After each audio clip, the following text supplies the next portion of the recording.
안녕하세요, 희준입니다. 간의 수공업 영상을 하다 보니 예기치 않게 피곤이 쌓여서 터질 때가 있더라고요. 그래서 예기치 않게 지난 영상 일부로 정작 가장 중요한 포스트 케이팝과 환대는 나누지 못하고 일부러 끝나버린 점을 다시 한번 사과드립니다. 오늘은 제일 중요한 포스트 케이팝과 환대 부분, 제일 중요한 부분을 이제 남겨두고 있습니다. 아마 이 영상 2부를 보시면 1부 영상을 다시 보시고 싶을지도 모르고 아마 그걸 다시 보시면 더 이해가 되실 거예요. 왜 제가 구구절절히 1부 영상을 그렇게 만들었는지 아시게 될 겁니다. 그러면 일단 2부 영상 들어가겠습니다. 포스트 케이팝과 환대에 대한 제 생각은 다음과 같습니다. 확실히 BTS로 인해서 K-팝에 대한 여러 가지 생각할 거리들이 넘쳐나게 됐습니다. 그리고 그만큼 국내 대중가요의 현실과 간극이 생긴 점도 있습니다. 사실 성장과 확장만을 당연시해왔던 기존 K-팝 문화에서 이제야 좀 다양성이 인정되는 시기에 접어들었는데 그 분위기가 무르익기도 전에 포스트 K-팝을 말한다는 것 자체가 좀 시기상조일 수도 있지만 BTS도 좋아하고 이날치 밴드도 좋아하고 이승윤도 좋아하고 콜드플레이도 좋아하면서 동시에 90년대 김정민 같은 가수의 노래를 지금도 듣는 제가 이 간극을 메꾸고 싶은 좀 이상한 욕구가 있네요. 무엇보다 BTS를 글로벌 밴드라는 이름으로 떠나보내고 싶지 않은 마음이 큰 것 같아요. 그럼 아까 말했던 것처럼 K-팝의 한계를 확장시키는 게 어떨까라는 생각을 하게 된 거죠. 그래서 포스트 K-팝을 얘기하게 된 겁니다. K-팝을 전승하는, 그리고 그것에 반대하는, 그래서 그것을 넘어서는 포스트 K-팝. 먼저 K-팝을 따른다고 할 때 이 K-팝은 기존 댄스 음악 위주의 K-팝이 아니라 한국 대중가요를 말합니다. 그리고 여기에 이승윤이라는 예제가 드디어 등장합니다. 기억나실지 모르겠지만 유명가수전에서 김범수 씨가 다른 가수들에게 뿌리가 어떻게 되냐고 물어본 적이 있습니다. 그때 다른 가수분들은 모두 외국 가수들을 이야기했어요. 근데 승윤 씨만 국내 가수를 말했습니다. 물론 뭐가 좋고 나쁘다는 게 절대 아닙니다. 제 말은 그런 작은 부분, 모두가 가장 유행하고 트렌디한 문화나 음악에 영향을 받습니다. 그리고 그게 대부분 해외 가수들일 가능성이 크죠. 지금도 지금이지만 2000년대 초반부터 나온 해외 유명 가수들과 국내 가수들, 물론 90년대도 그렇고요. 그 음반을 들어보면 사운드 질감과 퀄리티 자체가 차이가 많이 납니다. 그런데 승윤 씨는 어렸을 때부터 들었던 음악들, 그것들을 가지고 자기만의 음악을 시작한 거죠.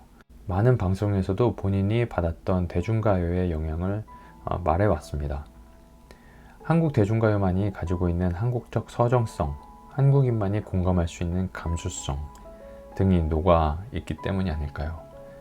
동시에 인디음악 출신답게 기존 대중가요와는 다른 여기서 드디어 제 음악적 한계가 미천을 드러내는데요. 승윤씨 본인 말처럼 포크락 같은데 포크락도 아니고 정통락도 아니고 진짜 경계를 확실히 내리기가 애매한 그런 음악을 합니다.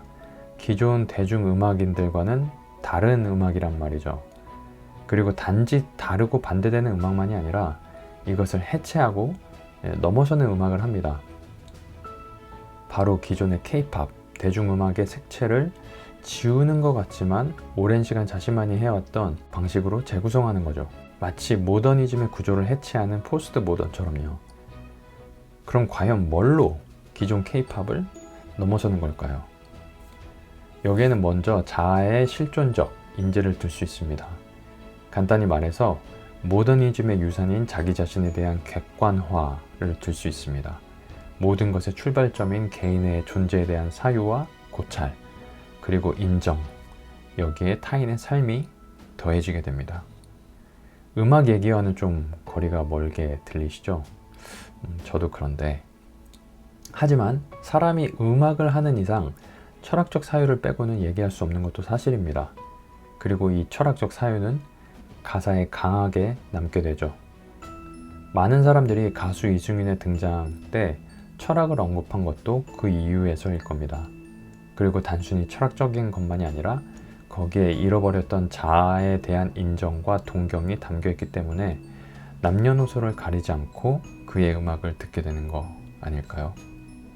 그리고 여기에 바로 함께가 실립니다. 콜드플레이를 통해 본 포스트 브릿팝 또는 세계화 또는 우주를 지향하는 코스믹 팝의 특징, 방탄소년단의 음악을 통해 제가 감히 가늠해 본 포스트 K-팝의 특징은 바로 이 함께인 것 같아요. 크리스 마틴도 예전 어느 인터뷰에서 자기는 다 같이 함께 부르는 싱얼롱, 이제 한국 문학계에서는 이것을 떼창이라고 부르는데요. 이 떼창을 좋아해서 이것만 할 수 있다면 뭐든지 할 거라고 했습니다. 무엇보다 노랫말이 포용적입니다. 개인의 상처를 넘어선 타인을 향한 포용, 그리고 환대, 함께 삶, 그리고 자유. 우리는 이 환대에 대해 얼마나 일상 속에서 경험하며 살고 있을까요? 특히 아프간 난민들에 대한 인도적 수용에 대해 요새 한국 사회에도 뜨거운 걸로 아는데요. 좋은 예인 것 같습니다. 제가 사는 캐나다는 제가 알기로는 현재 2만 명을 받으려고 하는데 이제 그마저도 부족하다고 더 빨리 더 많은 난민들을 받아야 한다고 언론과 많은 국민들에게 이제 비난을 받고 있어요. 아마 이번 총선에서 자유당이 다시 재집권하면 더 받지 않을까 싶은데요. 지금 보시는 이 사진은 벨기에 공항에 도착한 아프간 난민 소녀의 사진입니다. 얼마나 좋을까요? 지금 이 사진이 해외 언론과 SNS를 뜨겁게 달구고 있는데요. 뭐 특별히 이래야 한다 저래야 한다고 말하는 거는 아니지만 결국 환대는 어떤 수학 공식 같이 어떤 공식이 있고 정답이 있는 게 아니라 또 철학, 사회학, 이론으로 먼저 생겨난 게 아니잖아요. 환대는 영원으로부터 던져진 실존이라는 자아를 안아주는 것처럼 미래를 알 수 없지만 그 존재가 갇혀있는 틀을 깨고 실존적으로 생명을 깨울 수 있는 길은 낯선 타인과 시간과 공간을 공유하는 환대를 통해서라는 거죠. 마치 한 음으로 음악이 되지는 않잖아요. 화음을 만들기 위해선 불협 화음도 감수해야 하고 그런 시도를 통해서 에너지는 소멸하지 않고 진보하고 발전하고 작품을 만드는 것처럼 말이죠. 낯선 이에 대한 환대도 결국 나라는 실존이 가지고 있는 생의 에너지를 더 역동적으로 증폭시킬 수 있는 어쩌면 유일한 실천일지도 모른다는 게 제 짧은 생각입니다. 오늘 영상에서는 콜드플레이부터 시작된 포스트 브릿팝에 대한 얘기로 시작해서 환대적 포용성으로 거듭나는 포스트 K-팝의 영역까지 주저리 얘기해봤습니다. 재미있게 보셨다면 좋아요, 구독, 알림 설정까지 부탁드립니다. 감사합니다.